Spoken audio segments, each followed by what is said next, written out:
Thanks so much. We move on now to the stock market suffering one of its worst days in years. A global sell-off triggered by new concerns of a possible recession for the U.S. economy. A rocky day across the board. The Dow Jones today lost more than 1,000 points, closing at 38,703 points. The Nasdaq falling 576 points. And take a look at the S&P 500, suffering its worst day in 2 years, down 160 points. What this could mean for the Federal Reserve and a likely rate cut next month. Here's ABC's chief business correspondent, Rebecca Jarvis.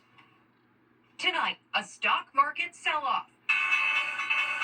The worst day on Wall Street in nearly 2 years. Investors rattled by a growing list of concerns, from high interest rates to disappointing reports on jobs and manufacturing, to the threat of war in the Middle East.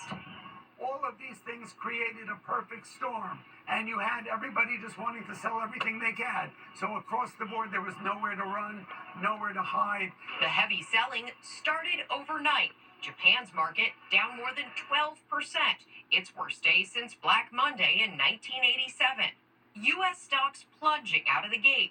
The S&P 500 closing down 3%, with some of the hardest hit high-performing companies in tech and artificial intelligence. We've had 18 months, 2 years of a market that has rallied incredibly. So when you finally have the market reversing, it is not a time for people to be panicking. I'm not in panic mode, and I don't feel panic here. Lindsay, the meltdown could mean the Fed takes the extremely rare step of cutting interest rates before its next meeting in September, or cutting them more aggressively in September, bringing down borrowing costs on things like your credit card in order to avoid a recession.